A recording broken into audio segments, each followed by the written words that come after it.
Na aula de hoje, vamos falar um pouquinho sobre os primeiros socorros. Deixar de prestar socorro significa não dar nenhuma assistência à vítima.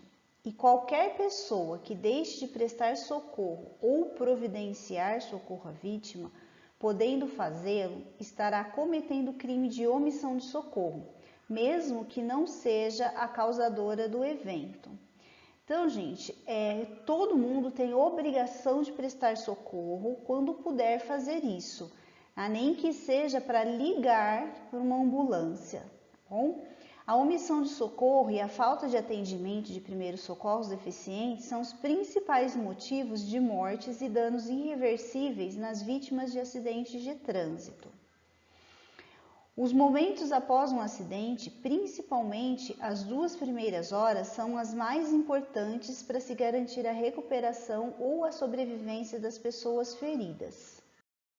Algumas pessoas pensam que na hora da emergência não terão coragem ou habilidade suficiente, mas isso não deve ser motivo para deixar de aprender as técnicas, pois nunca saberemos quando teremos que utilizá-la. Socorrista é como chamamos o profissional em atendimento de emergência.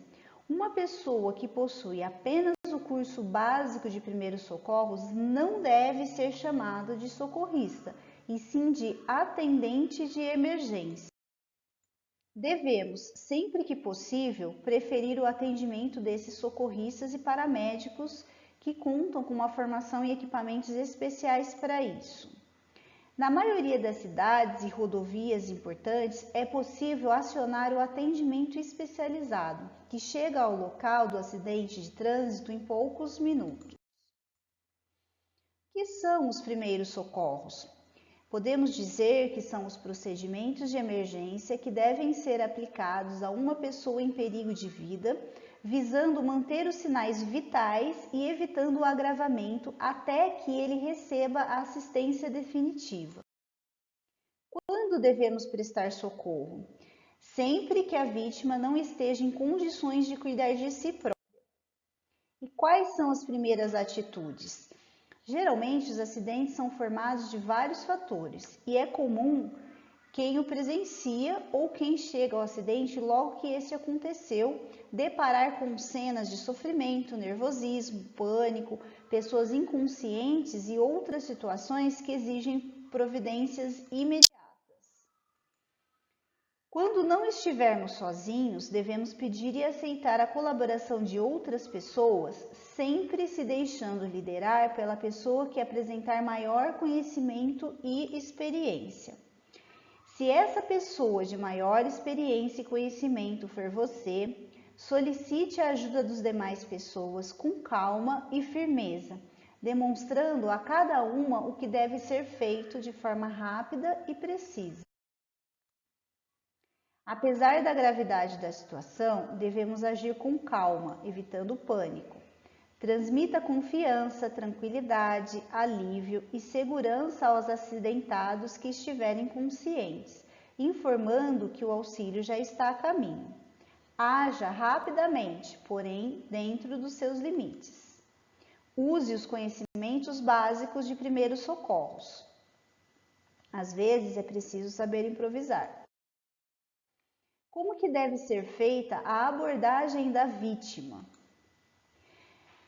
Primeiro, adotar as precauções universais no contato com a vítima. Então, utilize os EPIs apropriados, como luvas e óculos, por exemplo. Utilizar EPIs e EPRs específicos de acordo com o tipo de atendimento de bombeiro que exijam ações de salvamento. EPI, equipamento de proteção individual, e EPR, equipamento de proteções de primeiros socorros. Tá? Avaliar e assegurar a cena de emergência, precavendo-se, isolando ou eliminando riscos para si e para a vítima.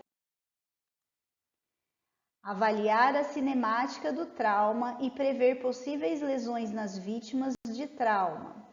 Prestar informações imediatas sobre a situação encontrada e solicitar o apoio necessário para a solução da ocorrência.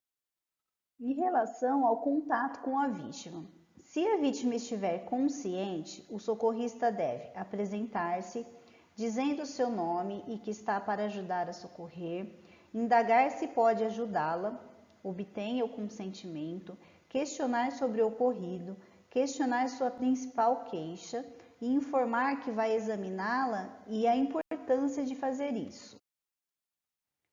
Ao avaliar a vítima, observe sequência sistemática de avaliação da vítima, que é a análise primária e secundária, sinais e sintomas específicos de emergência médica ou trauma apresentado pela vítima, indícios de lesão na coluna vertebral, sempre que a vítima sofrer um trauma ou ainda quando for encontrada inconsciente, conduta e ou comportamento da vítima atentando para qualquer alteração em suas condições quaisquer das etapas de avaliação.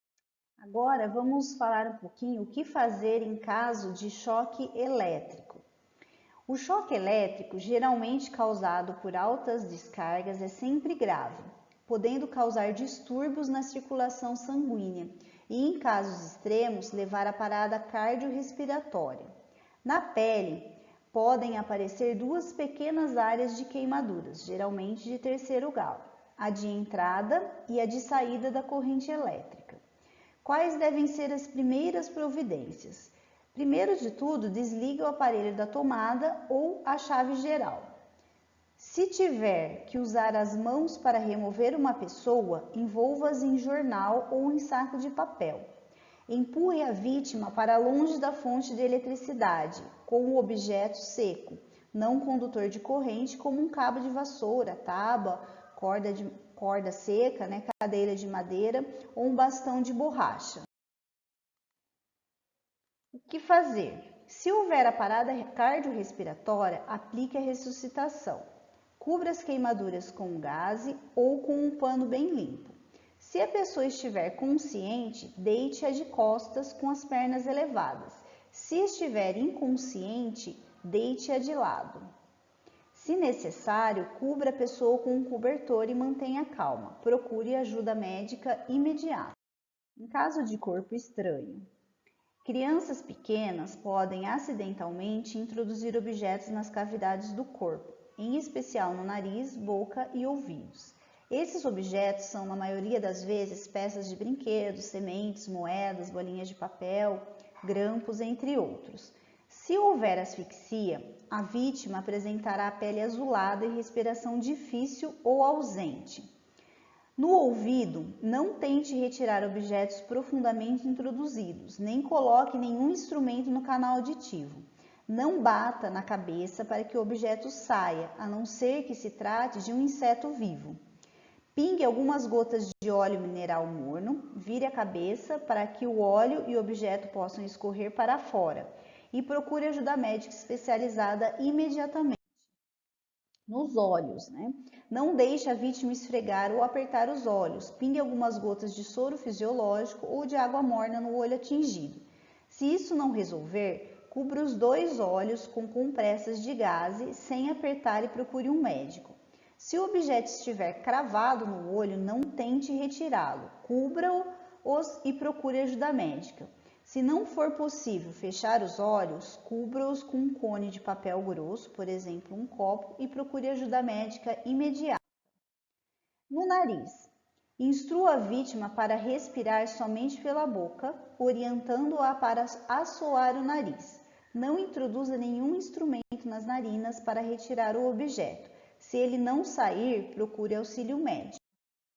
Objetos engolidos. Nunca tente puxar os objetos da garganta ou abrir a boca para examinar o seu interior.